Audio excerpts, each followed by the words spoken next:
How have you been holding up? Any adverse reactions? If you start to take a turn for the worse, make sure you tell me right away.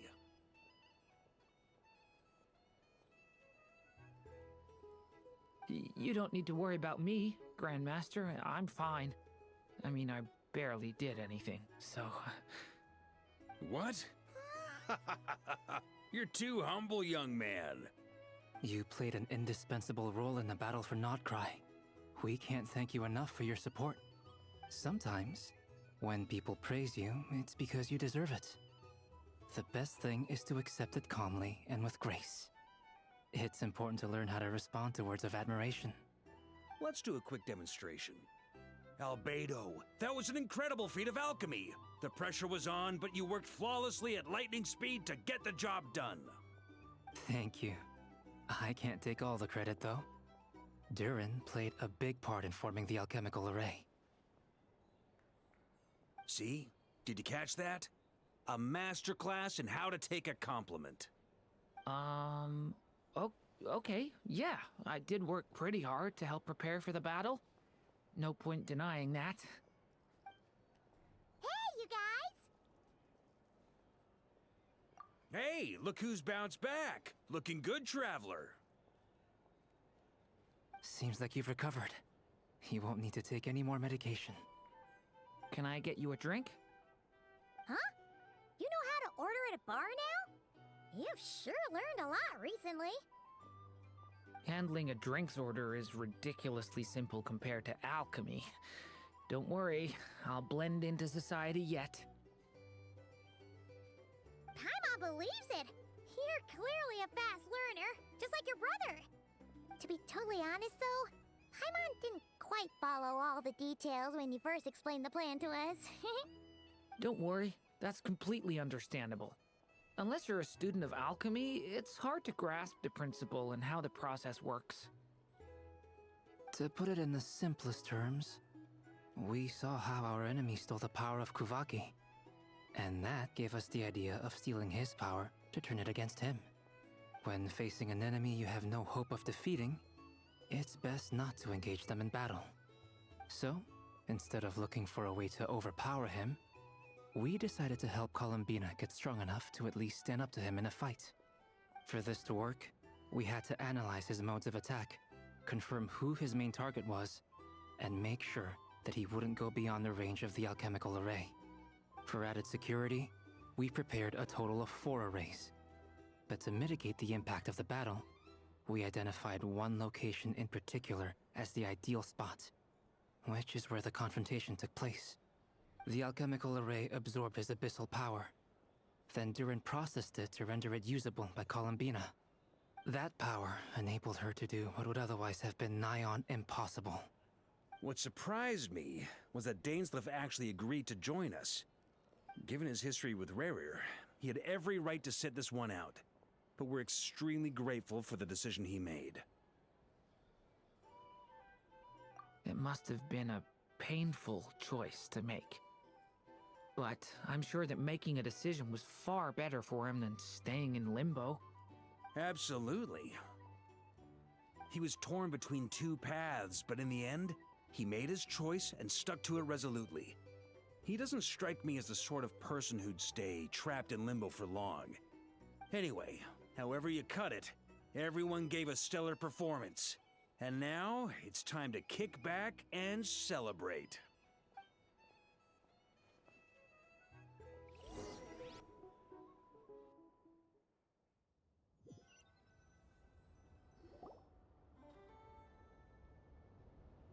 That's the only reason you're here. Yes. I've thought a lot about it. And I've realized that you, me, and Arlecchino should be friends. I think this is very important. So I felt I had to come and tell you. Well, this is a new one. I'm so moved. I can't even hold my teacup. If that's all, you can leave now. Do you not want to be friends with me? Or is it that you prefer being co-workers? What is this, Columbina? Are you deliberately testing my patience threshold? Right now, my politeness module is active. But if you say another word, I swear I'll shut it down.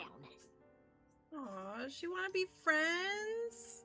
If your politeness module was active, wouldn't you say the word please at some point? Polonia, please see Lady Columbina to the door. Will you still invite me to your next tea party? What? Yes, I think you will. Bye-bye, dear Sandrone.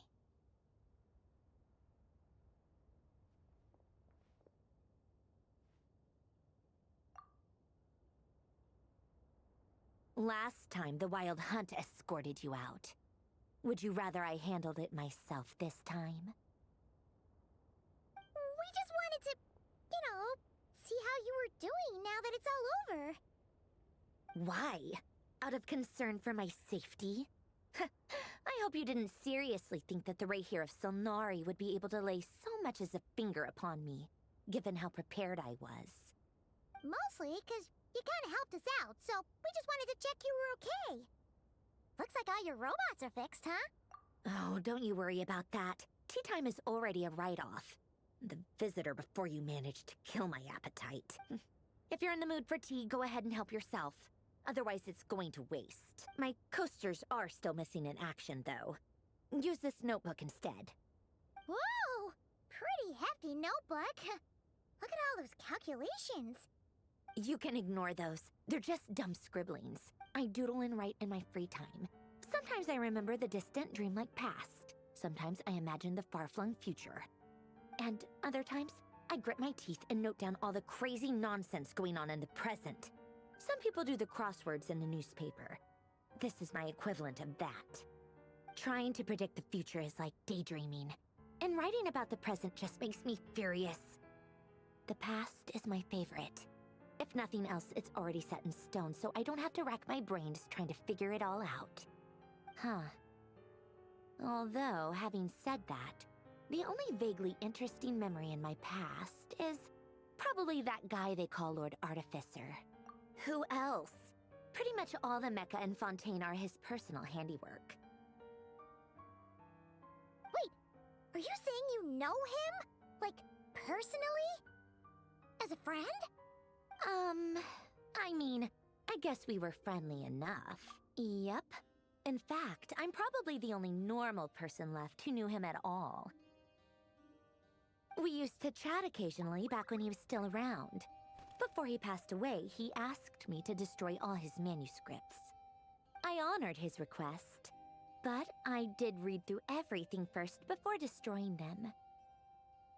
I mean, I couldn't let the genius of Lord Artificer Alain Guillotin disappear like that. Would have been such a waste. So, that's where the formulas in your notebook are from? I just told you. Those are my equivalent of crossword puzzles. They're just dumb formulas that I solve for fun when I'm bored. Alain's work was like epic poetry. The formulas in my notebook are just silly little riddles in comparison. Not that there's anything bad about them. I mean, at least, solving those riddles isn't going to hurt anyone. Except me, 'cause I lose a few brain cells in the process. Anyway, while we're on the topic, I might as well tell you about what happened to him and his friends. Alain Guillotin had two close buddies, Renee and Jacob. They spent their childhood years together in the Narzissenkreuz Institute. They were all quite competitive, so there was some rivalry between them. But it was a friendly rivalry. But beneath the friendship and the rivalry ran something deeper, a sense of nostalgia for the past. Unfortunately, childhood would end. The prophecy would come true, the apocalypse would arrive, and the future would never be. A mad dream that would normally only capture the minds of lunatics began to take root in their hearts. A dream of saving the world. And if Renee and Alain had been people of lesser wits, that dream would probably have ended up as something for them to joke about in their older years. But alas, they were some of the sharpest minds around. They nurtured that dream with the full power of their intellect, and it grew into something that ate away at their souls. The first of them to fall under its spell was Renee. Against Alain's wishes, he persisted in experimenting on a mutual friend of theirs to try and save their life. Alain did not approve and parted ways with Renee. It's complicated. Alain wanted to believe that Renee only did what he did for the sake of their friendship. But when he told me about what happened, I could tell he still had some suspicions about Renee's motives. Perhaps the seed that would grow into a nightmare had already sprouted in Renee's mind. Even then, the next time they met, Renee's soul had been completely engulfed by the dream of salvation. His futile attempt to change the tide of fate only resulted in a wave that swallowed up the world, even before the apocalypse came. And although that wave died down eventually, I hear that it just recently came back with a vengeance. As I understand, Renee wanted to live out his dream of salvation once more. But I'm told that the attempted resurgence finally died out for good. At long last, Renee awoke from his deluded dream. Though of course by then it was far too late. What do you think of Renee? Do you admire his transcendent genius? His view that any price was worth paying to achieve the lofty goal of saving the world? Or do you despise him? Dismiss him as an evil madman who wrought havoc on the lives of everyone around him as he Same difference, really. Just a matter of perspective. What a cop-out. But I suspect you'd have a more incisive and insightful answer if we dug into it further. I don't like fanatics who give up their whole lives for their ideology. Nor do I like Low-key, I have no fools who idea let who their the fuck she's delusions talking take about. control. Maybe I could understand if Renee had just been an ordinary person. But he had a sage-like intellect. And still managed to get himself lost in a labyrinth of his own desires. Anyway, that's enough about Renee. Now, moving on to Alain Guillotin, the Lord Artificer. He managed to put a stop to the first storm whipped up by Renee. But after that, Alain lost his friends and family. To his credit, I suppose, the loss of his family and friends was purely a tragic accident. It's not like Alain sacrificed them for his cause or anything.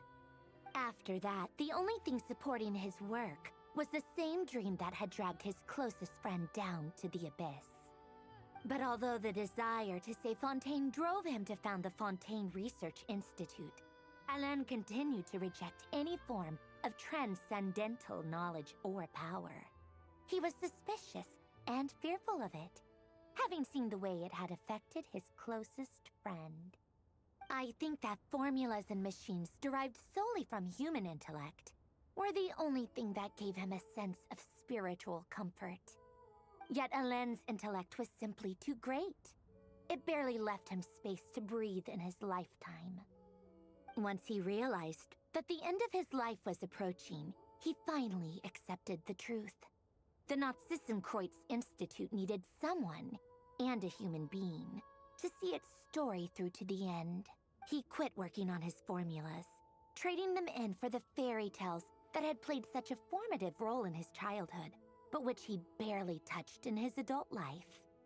He told me that the director of the Nazissenkreuz Institute used to read those fairy tales to the children as bedtime stories.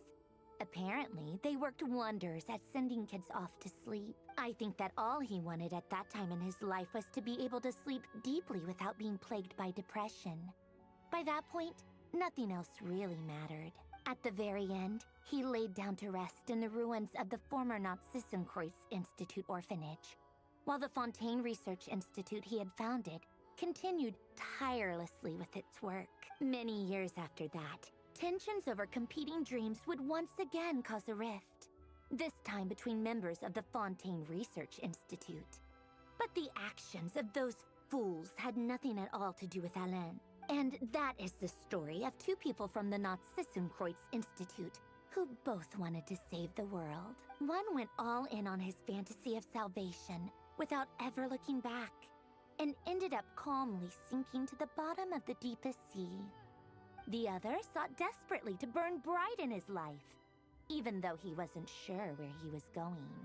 Oh, hey, Richard. I do sometimes wonder, why is it that people like them have such No, grand not hopes of cat. saving the world? Even the grandest tree starts as a tiny seed. So perhaps Luigi's for each of sister them, has a their cat named mission to save Richard. the world began with a very simple desire. to No, save he's one of my themselves. friends from like They were young children with middle friends and school and high family who school. mattered to them, desires to explore the meaning of Oh my life, god. ambitions to have a successful career. Chill out. They didn't want to see all of that taken away in one fell Thanks. swoop. Or maybe they just wanted to find something to anchor themselves within the chaos, to stop them getting quietly swept away by the storms of life. But instead, the search for their own salvation took them down the rocky road laid out by fate. Do you think the desire to save oneself is enough of a justification to try and save the world? I hope you're doing well. How have you been? I haven't talked to you in forever. The way you said that sounded just like Alain. I asked him the same question back when he was in his prime, putting all of his energy into his work. He gave the exact same answer as you did. No elaboration, just a quick short answer before getting right back to his work. He was always that way. All right, tea time's over. Oh, that's so true. How are they? They're so cute. Little gremlins. I owe Arlecchino a favor for telling me these stories. I'll have to bring a whole sack of gifts the next time I visit the House of the Hearth. I'm gonna go tinker with Polonia now. You guys can do whatever you want, as long as it doesn't involve interrupting me. Polonia, exit hibernation mode. Begin diagnostics. I'm glad you're doing well, though. He has a well? I'm gonna fight you.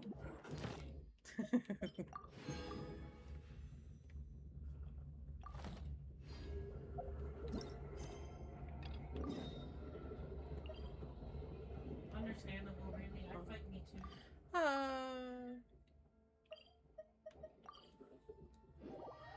I wouldn't actually fight you, babe. Oh, okay, I wouldn't fight me either. Oh my god. Thank you for waiting. I finished checking your adventurer handbook. Here are your commission rewards. We have no other urgent commissions on the books at present. Thank you for all your hard work lately. Perhaps you two could consider taking a vacation. Amazing! Paimon never thought we'd end up having downtime in Nocturne. Things were pretty hectic when we first got here.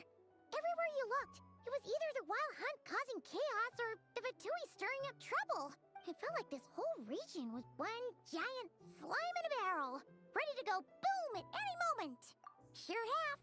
Things were looking pretty dicey, but in the end, we managed to turn it around. Whoa! Paimon just got deja vu! Oh, that's right. It's because we've done this like a million times now. Ah, yes. Are you two aware that the Moon Prayer Night is soon to take place? Oh, yeah! Lama told us that was coming up soon. Wait, why do you mention it, though? Do people in Nasha Town celebrate it, too? Paimon thought it was just for Moon Goddess worshippers. You're partially right. Most people in Nasha Town just see the festival as an opportunity to do business. They do not concern themselves with the religious element. The festival was first celebrated by the Frost Moon Scions. On this day, they would wear moon prayer blossoms and celebrate the birth of the moon goddess through song and dance. They would also prepare food and handicrafts and give them as gifts to others. Over time, it became Nordkrei's most lively festival. Oh, sounds like fun! I love a good festival. Great! Well, in the meantime, since Catherine doesn't have any commissions for us, let's focus on some personal business instead. When we first got here, you mentioned that this was where your spaceship landed? We didn't get to follow up on it at the time, because we got wrapped up in that whole rare situation, but now we can finally start investigating it properly. I hope we find it. The sibling story is the only thing I'm truly, like, freaking interested in, honestly. Well, there's a saying Paimon's heard around these parts, which goes, if you lift up a rock, you'll find something you weren't looking for. By that logic, you'll never find what you're looking for while you're searching, but the moment you stop looking, it'll jump right out at you. Could be worth a try though, right? Anyway, Paimon suggests we focus on other stuff we want to do for now, and just keep an ear out for spaceship-related intel as we go.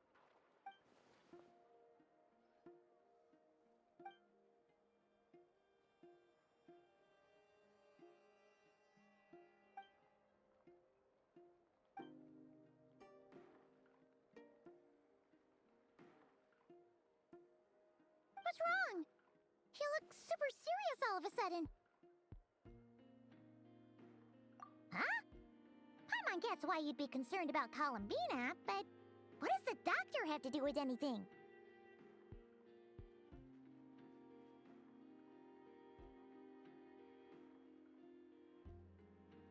Oh, that's true.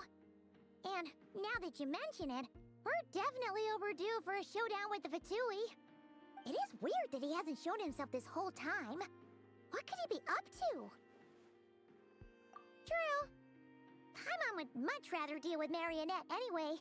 She says the meanest things, but when it comes down to it, she doesn't seem like a bad person. Maybe it's the pressure of being a Fatuse? Especially as a Harbinger. Does she feel like she's gotta act tough to keep up appearances or something?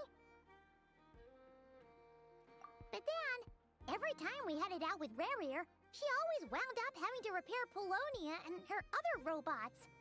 That's gotta sting. Losing face always hurts more for people who care a lot about their image. She's probably still furious about it.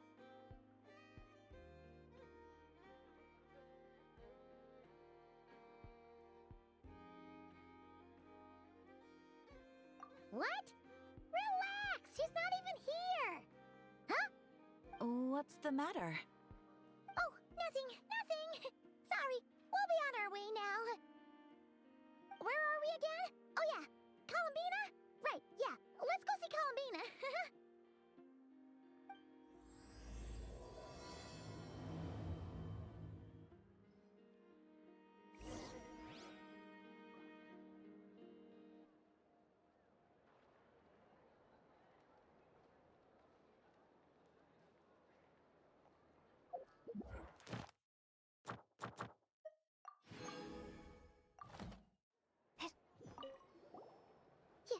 You won't snitch on us, will you?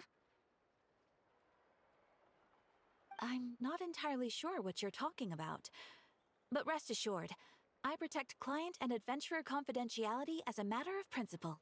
Phew! That's a relief. Paimon does not want to get an earful from her.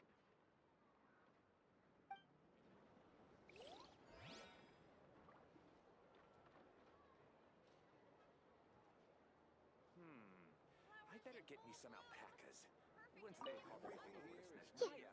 You won't snitch. I'm not entirely... Phew! Am I not allowed to get my Adventurers Guild, like, stuff? How do I claim my rewards? Why won't it let me claim my rewards? What the hell? I guess I have to finish the quest before I even bother.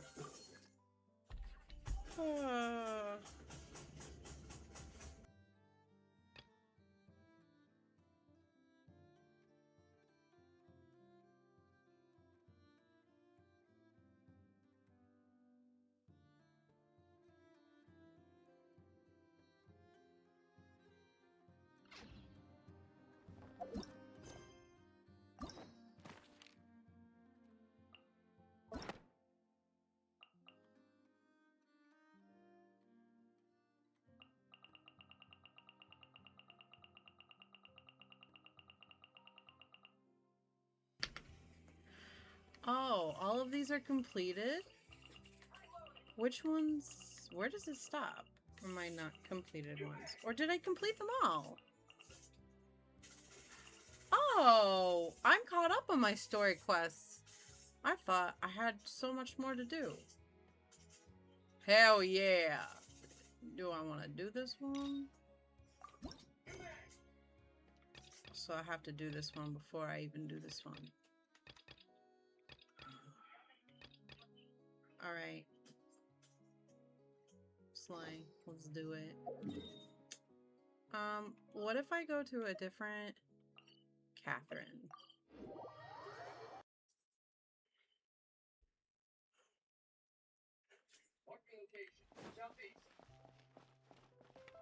Add Astra. Oh, good. Okay. Thank you for completing. Give me my rewards.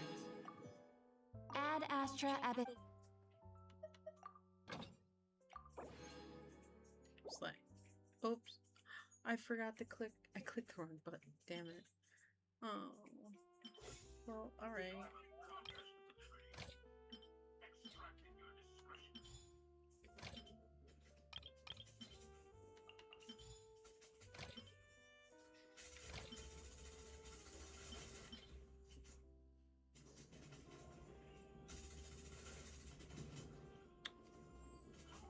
Yeah.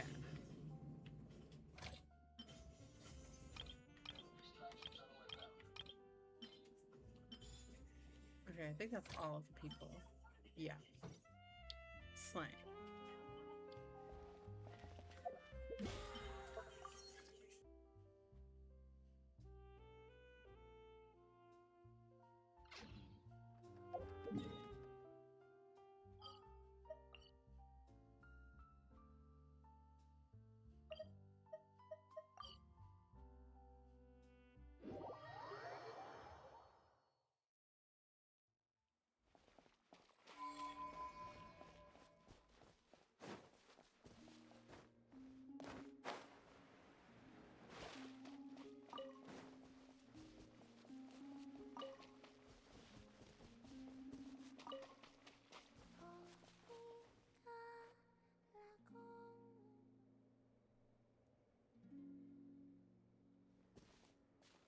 Hey, she's sitting up!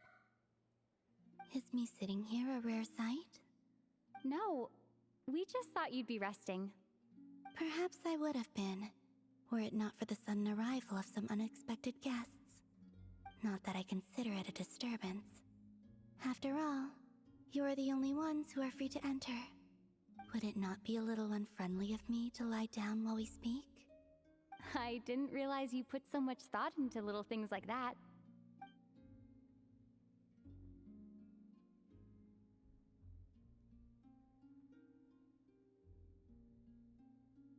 Only sometimes. There have been moments lately where I think about you and your companions. They are warm, mysterious, and cozy memories. Very few of my past memories are anything like that. They say that travelers return home bearing bags full of souvenirs. But my luggage was empty, and I believed it would stay that way. Return home? So, you're still planning on returning to the moon? Yes. This planet continues to reject me, reminding me that I do not belong here. If I remain in Teyvat, there will come a day that I disintegrate. And I don't mean reduced to dust, or turned into food for the flowers. I mean, I will cease to exist entirely. Alright then. Well, we're sure gonna miss you. But it sounds like we'll have to say goodbye. How do you intend to return? The moon prayer night is soon to arrive. On that day, the moon will be closest to Teyvat. The Kuvaki in this land will reach its peak at that time. I merely need to grasp the tide, and with relatively little effort.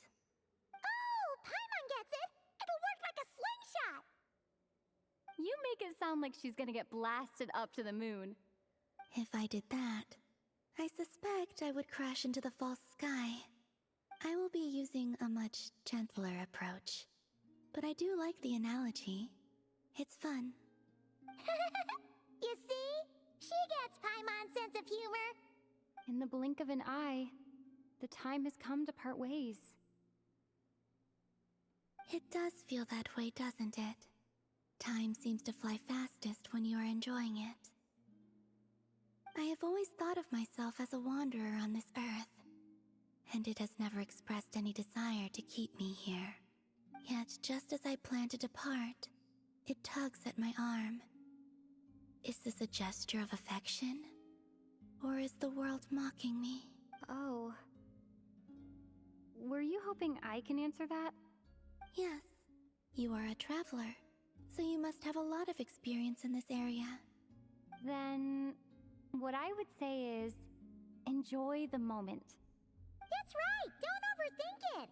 Happiness is happiness and joy is joy! The point is to enjoy it, not analyze it! I see. Then what I would say is, even though I am very tired right now, I am still happy. I can't tell from the tone of your voice. Oh, really? You don't think I sound happy?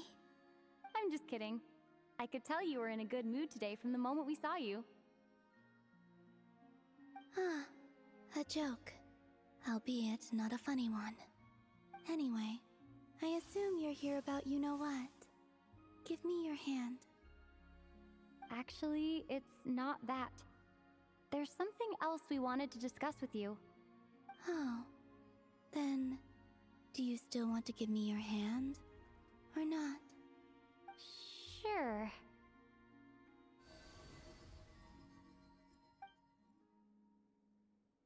Thank you. So, I've heard that in the Moon Prayer Nights of the past, people here would hold celebrations in the Moon Goddess's honor. Since you helped so much in our fight against the Rehir of Solnari, I think you deserve a farewell party before you return home. I haven't asked everyone else for their opinions on this yet, but I'd like to invite you to join the upcoming Moon Prayer Night. I've never joined a Moon Prayer Night before. I'm not sure what I would even do. Oh, don't worry about that. We take care of everything. All you need to do is show up. Of course, there's no need to force it if you're not feeling strong enough. It's just, this kind of felt like a golden opportunity. But they call me Kutar, and the Fatui have an arrest warrant out for me. I shouldn't appear in public right now.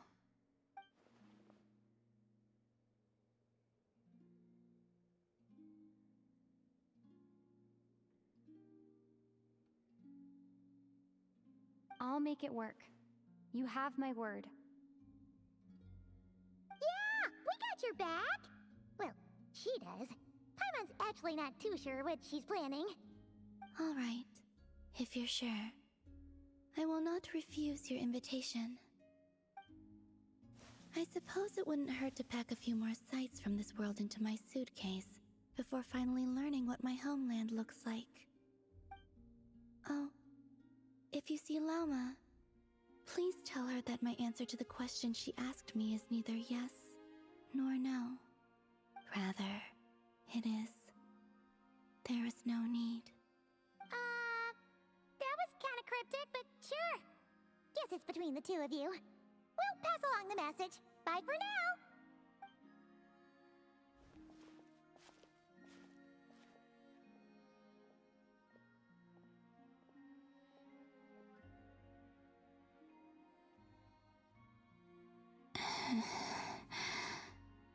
And also, I do not know.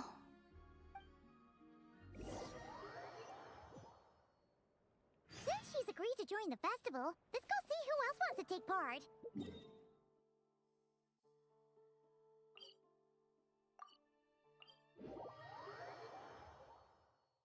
Lauma's gotta be the person most familiar with the Moon Prayer Night. We should start with her. Also, what exactly is your plan to keep her safe? I'm not sure yet. I'll figure something out. What? Are you serious? And Paimon even gave you her vote of confidence back there. When did you become so... Hey, Lauma, it's us. Huh? Varka? What are you doing here? Beats me. I had a bit too much to drink last night, and when I woke up, I was on Hisi Island. Mr. Varka is helping to oversee Nasha Town's preparations for Moon Prayer Night. He is here to go over some details regarding the decorations and custom cloth designs. Right, yeah, that too. What do you mean, that too? Yes. Celebrating this festival is a long-held tradition here in Nodcry. On this day, the crescent moon at the top branches of the verdant crest turns into a full moon, and the moon prayer blossoms bloom with a special radiance. Our people take these to be blessed omens. It's an especially welcome event coming off the back of all that nasty business with Rerir. The big shots in town all agree that a big, lively celebration is just what we need to rebuild people's faith in this place. No wonder Catherine said that people weren't so bothered about the religious element. That's right. It's become more of a local custom by this point. The celebrations have little to do with whether the religious stories behind this event are true or not. Even the Frost Moon Scions are eagerly awaiting the coming of Moon Prayer Night, despite now knowing that their past beliefs were founded on a falsehood. That's fair. It's a bit like the Lantern Ride in Liyue. It's a chance for people to enjoy themselves, not debate the existence of the Adepti. Oh, one other thing. We just went to see Columbina. We went ahead and invited her to take part in the festival this time. Wait, so. You mean she agreed to it? Huh. That's quite a surprise. Then I suppose that she intends to return to the moon on that day. Oh, yeah. It's kind of a complicated process, but basically, it's like a slingshot. I understand. In truth, I had a feeling that she might make such a decision. Well, if Kuthar has decided to participate in the festival, we should prepare accordingly. Yeah, exactly. She was saying how it could be risky for her to show her face in public. We were wondering if there was any way we could hide her. Unfortunately, the people who carved the statues did an excellent job of capturing her likeness. It will be very challenging to hide a goddess whose face everyone is so familiar with. Darn! We may have bitten off more than we can chew here. Nah, don't sweat the small stuff. We can handle that. Huh? Are you saying you have a plan? Not as such, no, but the most important thing with a festival is to keep the mood light and your spirits up. You can't go preparing for a festival with those long faces. You'll never convince anyone to enjoy themselves. The Mondstatter spirit is strong with this one. As it happens, I agree with Mr. Varka. Let's start by making our appreciation for Kuthar the beating heart of the festive atmosphere. And who knows, once we get the ball rolling, perhaps everything will just fall into place. Hey! Did you catch that? Llama said the thing! Or close enough, at least. I'm looking forward to the Moon Prayer Night already. We have a festival in Mondstadt called Windbloom, and you can always tell which couples are celebrating it for their first time by the smiles on their faces. Big, beaming smiles like their whole face is glowing. And I have a feeling we'll get to see that same smile on the Moon Goddess's face at this festival. Not quite the same, surely. Anyway, I'll take care of business in the city, but I'll have to leave the decor up to you and the Frost Moon Scions. But lastly, there's the final key element that brings the festival to life. Companionship. Before you leave, let me show you something that we've been preparing. Mr. Varka had asked to see it already, so you may as well tag along. Also, I have some further questions about Kuthar's decision.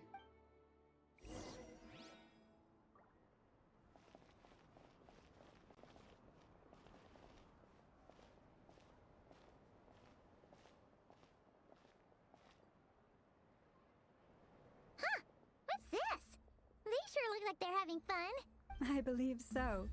Kuhenki seem very skilled at playing drums like these, although I'm not sure where they learned it from. Maybe it's an innate talent? Wanatar! You want to play too? Yeah. She looks more confused than anything. Maybe we can teach her next time if we get the chance.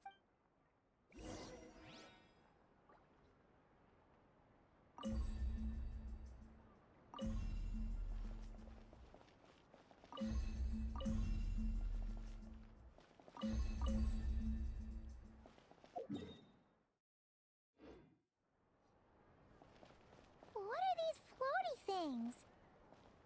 Moon veils. We hang them from buildings in the city during the festival. When you look at the sky through them, it creates a lovely misty effect.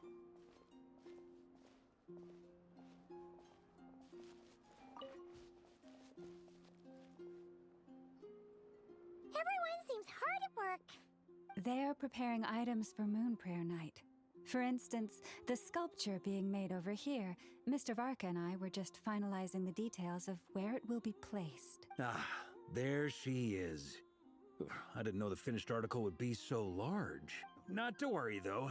All the necessary arrangements have been made. Just let me know once it's ready, and I'll get some people to ship it over. You have my thanks. And over here, we are preparing a very traditional confection. Oh, look at all these colors! It looks great! Can Paimon try one? Of course.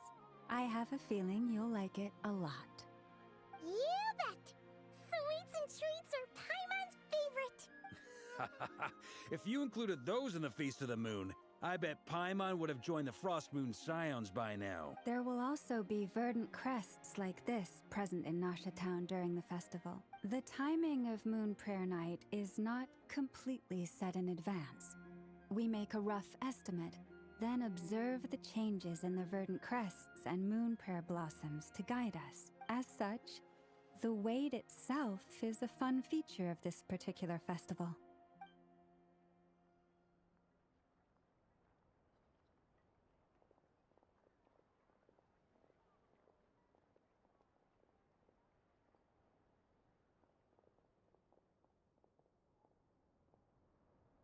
Let's talk here. To tell the truth, I am very surprised to hear that Kutar is willing to participate in the festival. I once asked her if she'd be willing to stay with the Frost Moon Scions. I could introduce her to everyone, and we could be a family to one another. She did not answer, but she has not appeared here since. I took this to mean her answer was no, but if that were the case, she would not have accepted this invitation. Ah, I see. Maybe she is right.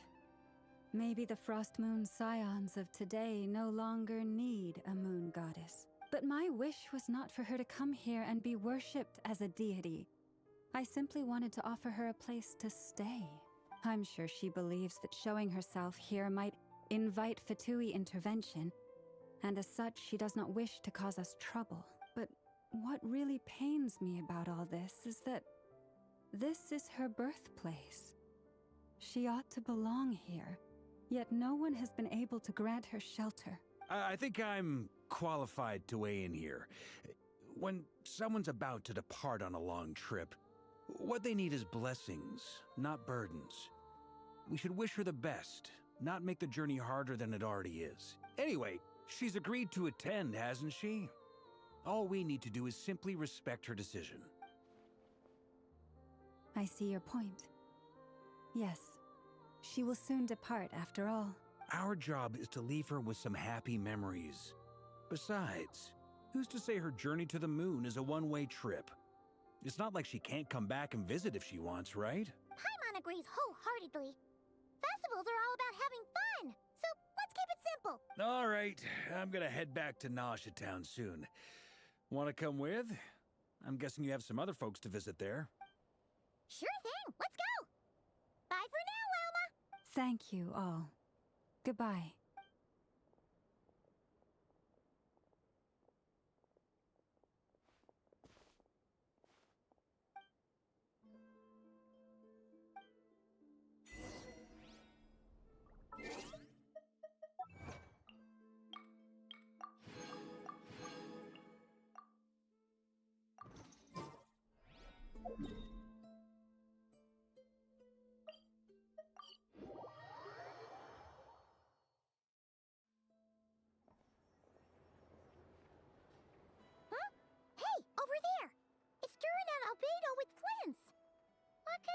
Chatting about? Your guess is as good as mine. Ah, Grand Master, and the Traveler and Paimon. Hello there. It's been a while. Perfect. We have some new volunteers for our investigation. Wait, let me guess. The righteous Lightkeepers are finally ready to hunt down the Abyssal Dragon? Yeah, right. Oh, wait. Why does everyone keep saying that too? Well, to be precise, the facts match, but not the causality. Wait, so I guessed right? Half right. Don't act so impressed with yourself. Maybe I can explain. We ran into Mr. Flint's north of Nasha Town. At that time, we just noticed a few abyssal creatures out in the wild, but the strange thing was, I didn't detect any traces of abyssal energy on them at all. On closer inspection, we realized that they were not real monsters, but something akin to reflections in the water, or perhaps a mirage. Huh? What do you mean? Like, you could see them but not touch them? Exactly. It was very peculiar. They roared and tried to attack us, but we could not make any physical contact with them. I think I've heard of things like that happening in Nocturne before, but I don't know much about it. Yes, it's a known phenomenon. Mirage-like illusions tend to appear in Nodcry in the run-up to Moonprayer Night. From a distance, they appear quite real. I myself thought that Misters Durin and Albedo were locked in battle with abyssal monsters when I first arrived. But after sharing intel and investigating a little further, we can confirm that these illusions are harmless. There is no great cause for concern. All the Mirage stories I've heard are either animals, rocks, or small houses. Abyssal monsters, though? That's a first. It's a first for me, too. So I'm planning to look into it further just to be on the safe side. I intend to inspect a few more locations. What about you two? Any plans? Alice contacted me a few days ago. She'd like me and Durin to assist her with an experiment, but we lost contact shortly after receiving the message. I'm sure that comes as no surprise to anyone familiar with her. We don't know when the wind will blow, yet when the wind blows, we will know. That, in a nutshell, describes how Alice operates. Okay. Well, I suggest we investigate this Mirage business in the meantime. It's piqued my curiosity, and I'm pretty sure I know someone who will already be 10 steps ahead of us. Well said. Right? Whatever's happening in Nocturne, she always seems to be the first one to know. Let's go see what she knows. We can invite her and her staff to the festival while we're at it.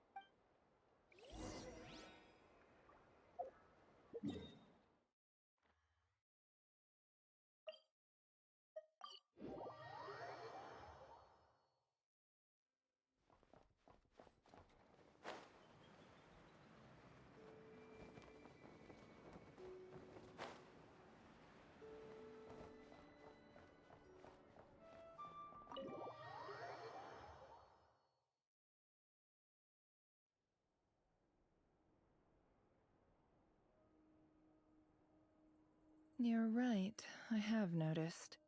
There's certainly something a little fishy about this situation. Only a little, though. Records indicate that this phenomenon can occur in the days before and following Moonprayer Night. That said, it has always been a rare sight in the past. The odds of encountering these phantoms are similar to looking up in the night sky, happening to see a shooting star, and managing to make a wish before it disappears. But this time, either everyone's getting lucky, or they're appearing far more frequently than usual. Yehoda's out gathering intel as we speak. In the meantime, let me check off some points of interest. First, the Abyss. The ones we saw seem to be abyssal monsters. Indeed. But we have identified one location where many more of them have made an appearance. And not just monsters, but human phantoms too. Given the scale and nature of the phantoms, it's almost as if someone's last memories are coming to life. Or perhaps the memories of multiple people. Oh. So you mean the phantom monsters are hunting down the phantom humans? Exactly. The phantoms can interact with each other, but we have no means of intervening. In addition, some of the human phantoms would seem to be from the very distant past. This is clear both from the clothing they wear and the stories they tell. They claim to be from Hyperborea, a name which I've heard from Lauma before. If this is true, it means they must be from 6,000 years ago. Did Paimon hear that right? 6,000 years? It sounds like this merits further exploration. That'd be a big help. I'll leave it with you, Albedo. My knowledge of ancient history is non-existent. I used to doze off every time the pre-Knights of Favonius era came up in class. It's quite a miracle that you were able to understand these phantoms' speech, given how long ago they lived. I suppose you're right. But I'll leave the archaeologists to ruminate over that conundrum.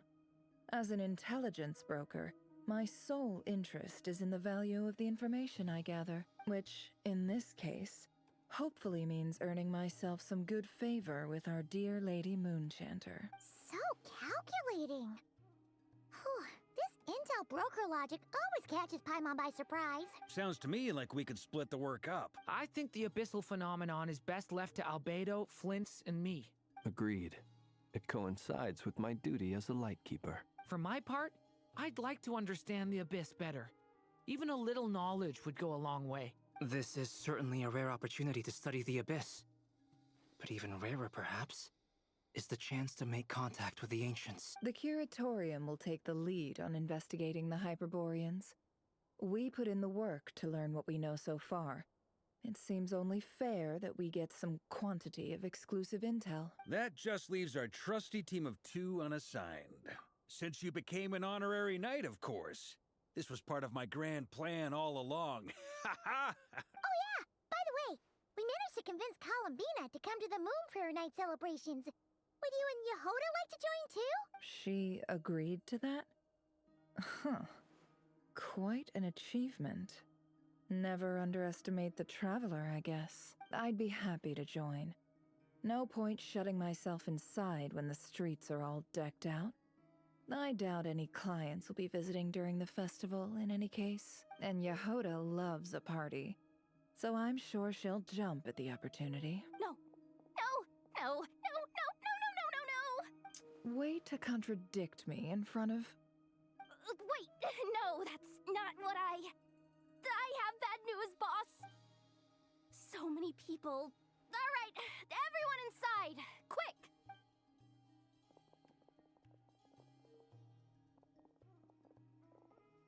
This is gonna sound crazy, but hear me out. I saw one of those phantoms at Star Sand Shoal, and it was some sort of flying ship. Like a spaceship? That's gotta be the one you came to Tibet in. You said you saw the same thing through the moon marrow, right? Huh? You already know about it? Ugh, I thought I was gonna blow people's minds. Turns out I'm the last to find out. Wait, back up. You came here in a spaceship? Now my mind is blown! What's it like on the inside? Was it like flying through space? I want to know everything! Yep, exactly. Huge discovery. You're the best, second best intel broker in the world. After your boss, of course. Wow. Really? Well, I don't know if I'm all that, but... I guess that decides where we're heading next. Come on, don't look at me like that. I know the spaceship doesn't have anything to do with me, but you don't want to leave me as the only one twiddling my thumbs, do you? Please? Fair enough. You can tag along. In that case, let's meet back here to discuss our findings once we're done. I wish everyone a productive investigation. You too.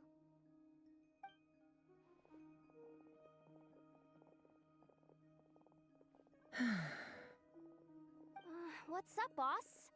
Aren't we gonna head out? Tell me, Yehoda, when did the Curatorium start giving out intel for free? Oh,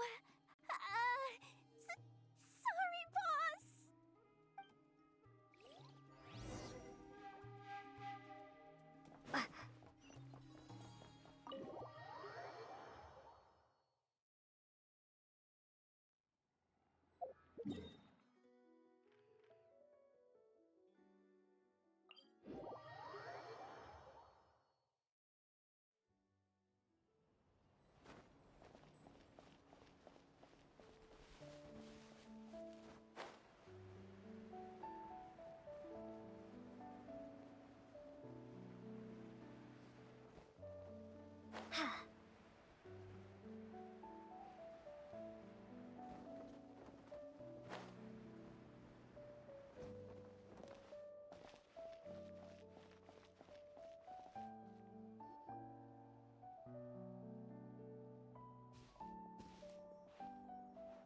Well, what do you know? Yehoda was right on the money.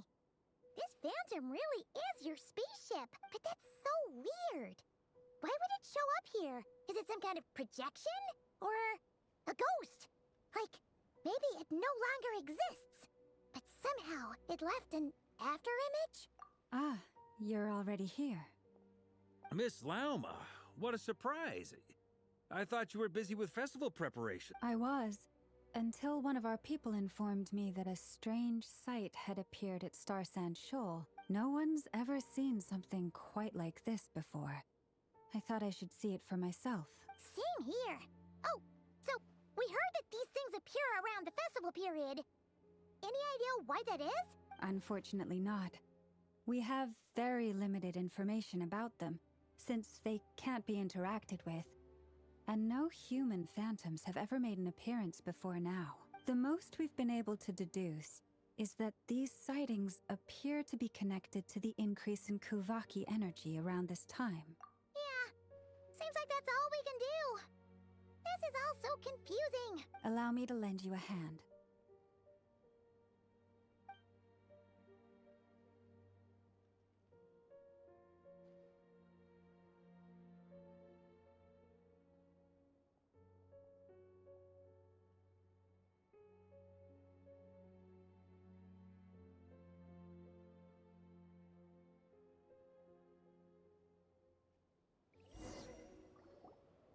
Everyone, our friend here should be able to provide us with some information. Is that a phantom Rhymehorn deer? I've heard about how the Frost Moon Scions live in harmony with the animals and can even communicate with them. That's coming in handy now, for sure. Okay. Yes, I understand. Then how about this?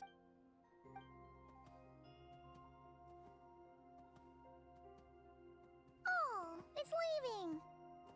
It appears to share our curiosity about this giant spaceship, so I asked it if it wouldn't mind investigating along with some friends. In return, I told it about some nearby spots where the wild fruit grows abundantly. We may live in a different era from these phantoms, but I trust that the terrain, climate, and ecology here are more resistant to the effects of time than some things are. Let's give them a moment and hope for the best.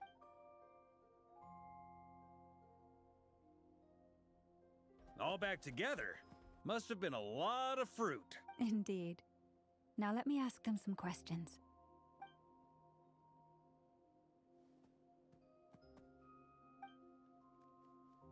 It did find a lot of wild fruit, enough for them to feast for a long while. This puffin circled in the air several times, but didn't spot anything out of the ordinary. Certainly nothing to do with the spaceship. Huh. Well, it definitely makes sense to get a bird's eye view. Indeed. Other than that, I was also thinking that the world these phantoms see is also different from ours. Oh, I get what you mean. The wild fruit exist in both times and spaces, but there might also be things that only exist in that space-time, which we can't see.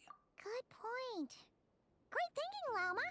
Blunthorn rhinos can use Kuvaki to shift great rocks, but this one says it couldn't get that ship to budge by even an inch. The sniffer mole tried too, but despite being a skilled digger, it could not get through. They say that the spaceship looks robust and undamaged.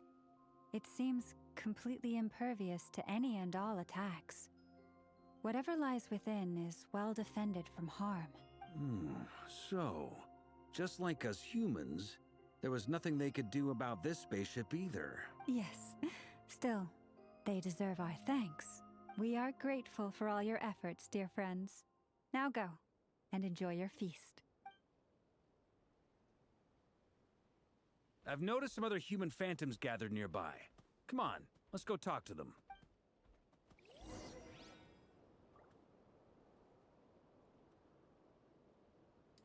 I have to go to bed, so I'm gonna stop here for now. I might be on tomorrow. Have a good night.